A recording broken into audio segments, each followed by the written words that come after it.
Ever.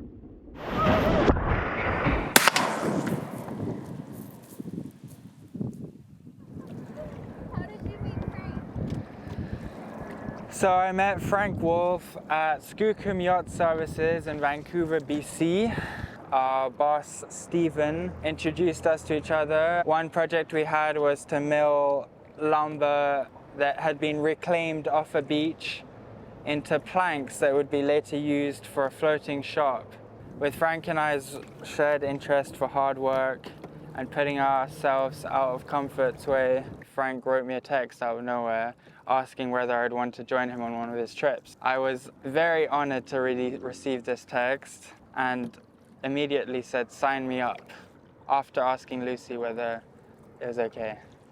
I had no trouble instilling huge amounts of trust in Frank for this trip because of his experience starting in 1995 when he was the first person to canoe across Canada in one season.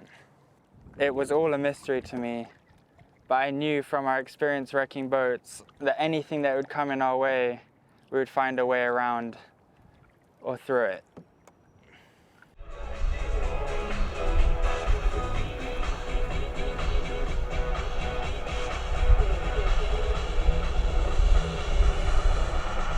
Here we are last night in Yellowknife, Sauna. There he is. Mosquitoes. Lots of weddings going on. We're getting the hell out of here.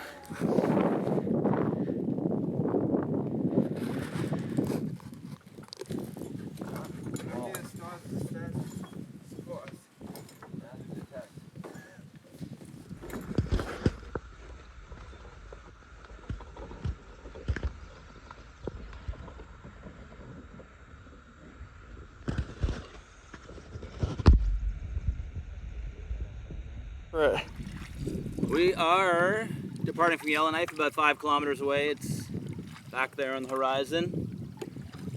Heading into the Yellowknife River upstream. And so maybe one of our last looks of civilization here.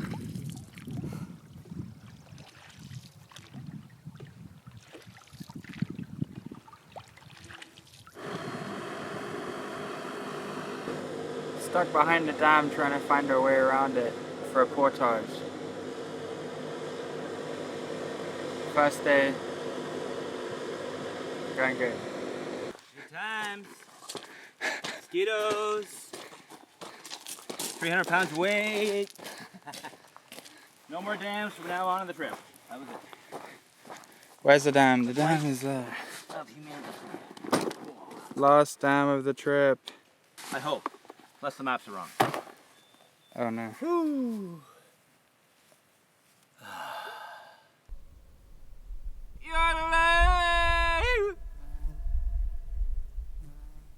We burn and we go. The only way out is Kugluktuk.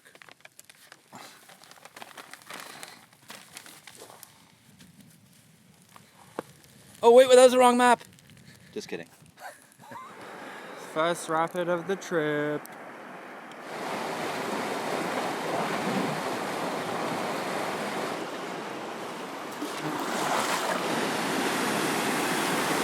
First drag up the rapid or lining or whatever. Oh, it's good. Yeah, good warm up. It's not a boneyard. Not a boneyard, exactly. It's good. We have water. There's water in this river. Yeah.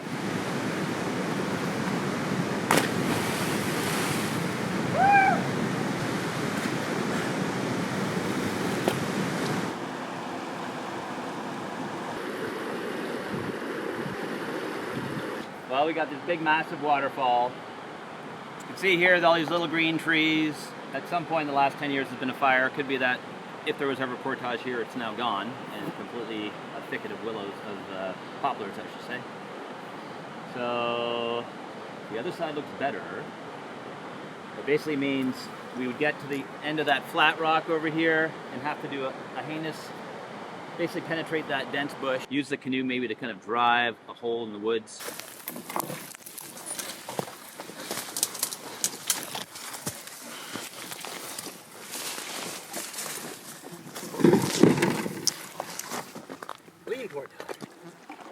Burn.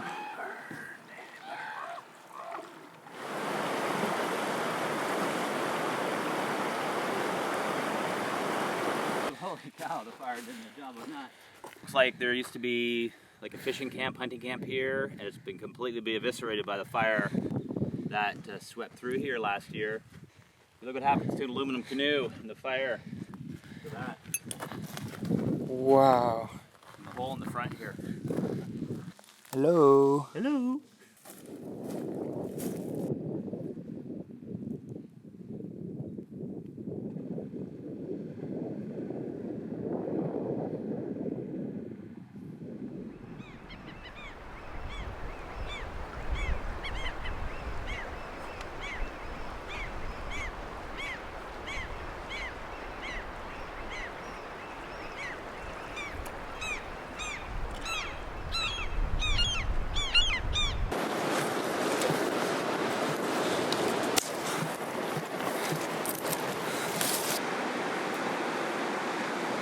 Going upstream.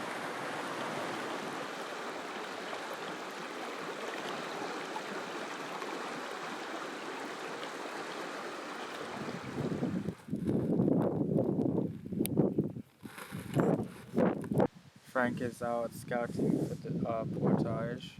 Usually on these unmarked long portages, Frank will just disappear into the bushes.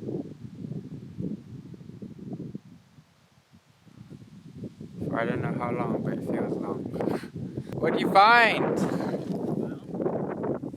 want to make sure you can actually get a canoe through. If it was like pecker pole. It's an up and over kind of grind. Pick your poison, I guess, hey? But once we get on that lake, it'll be a lot nicer, I think, than dragging the 7X up the crux of this. But we don't know. We haven't seen it either, right? You got to make a decision now, I guess.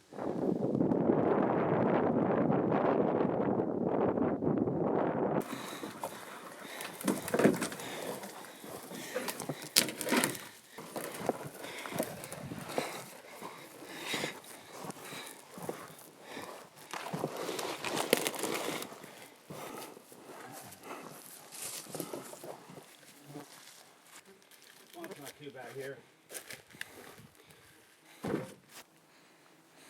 Kind of want to be between right here. We're kind of on the trail. Basically between these two. Yeah.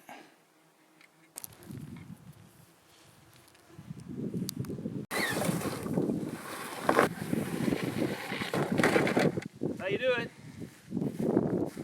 Sometimes it just sinks down forever. Where do we find ourselves? Well, we're on this 9 lakes portage.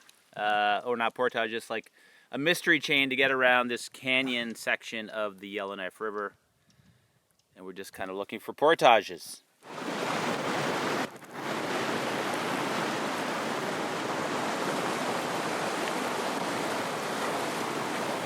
Fire hose, 20 kilometers of hell.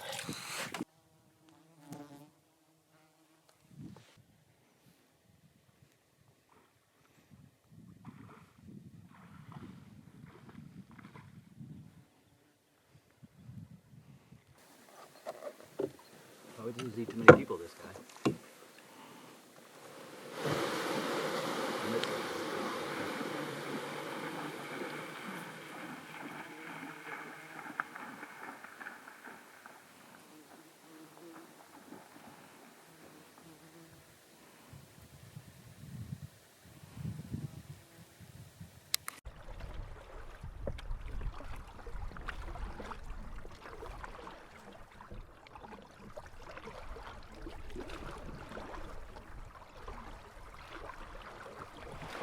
Well, we found ourselves with. Either it's a big rapid or it's a boneyard like this. Portage either way. A bit less water than we were expecting. Yeah, it's probably more work and time to drag up this thing than to portage around it. So we'll try to find a portage. There's no trails, we'll just kind of find a way around.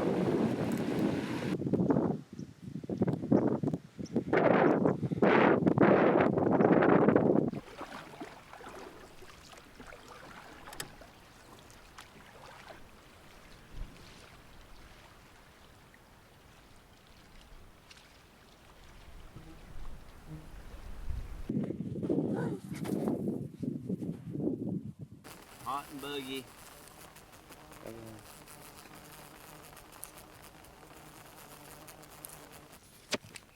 You end up in here, buddy.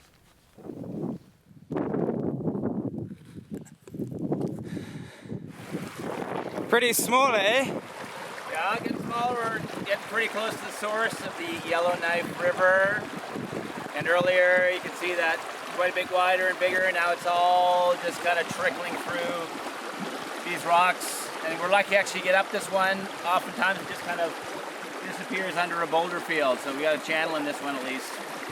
Yeah.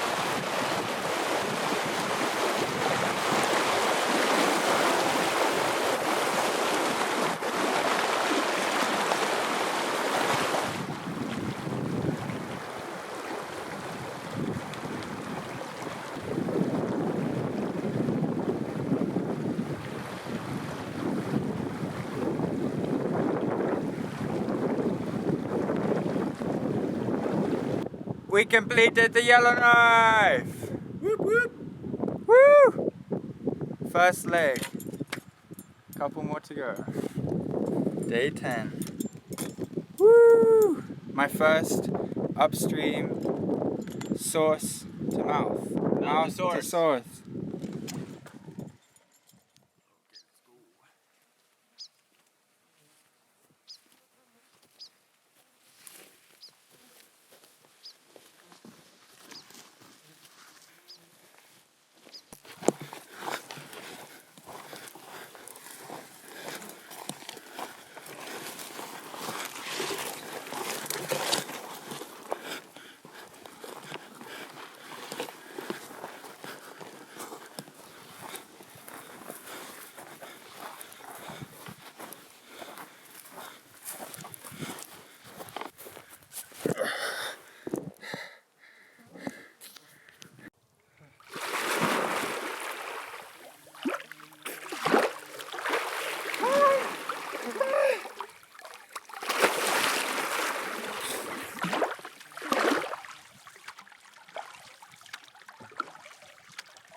I can't even see the loon.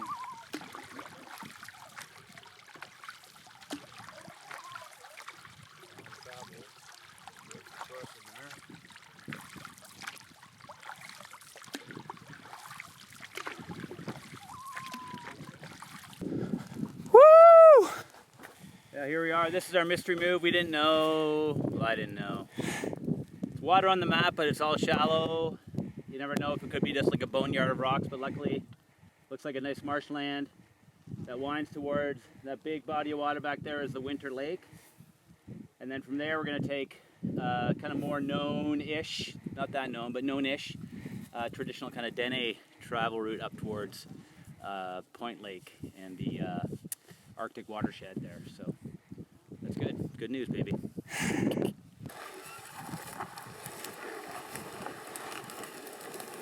Little gravity assist with the canoe.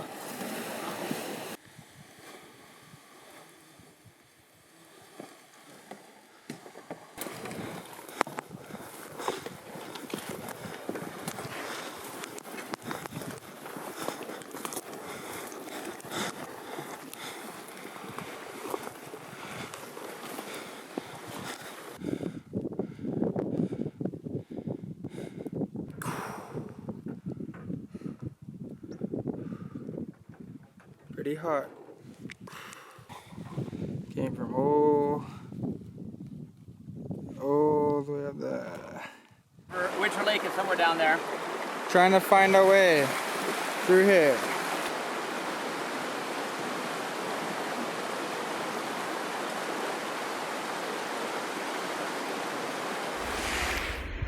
There's Arturo. There's our boat. And that's where we're getting down. All right.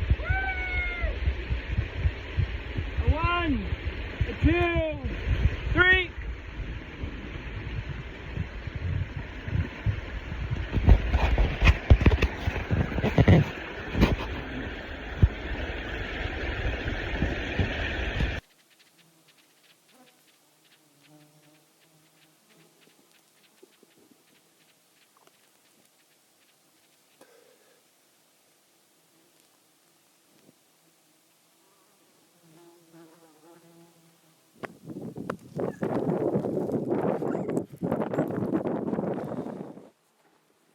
Couple bugs to start the morning.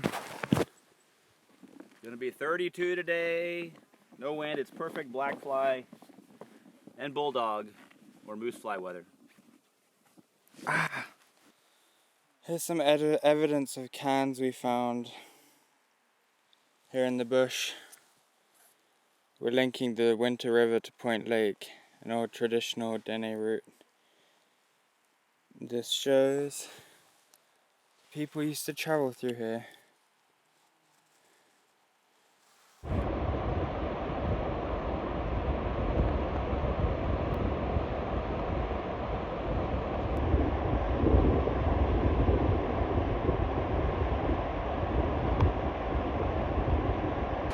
Been walking a lot last 2 days. Pretty exhausted. But nothing lasts forever. Keep on going.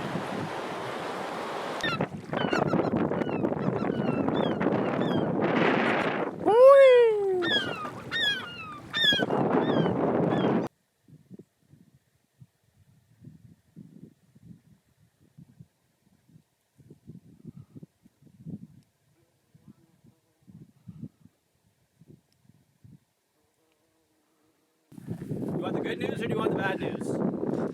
I want them Who both. went first? Huh? Bad news. Bad news is there's no longer a river there.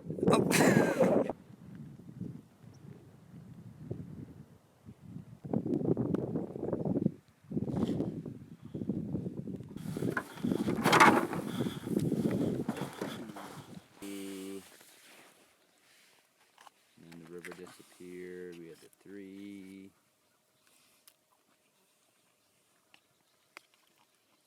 4, 5, 6. 6 7 or 6. and 6.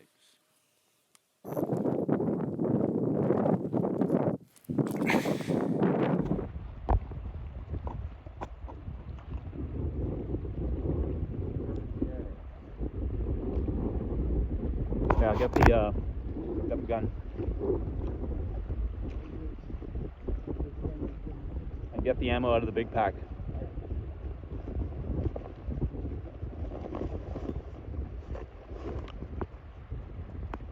Hey bear! Whoop! Hey bear! Hurry up. Hey bear! Just unwrap it. Roll it off. Hey bear!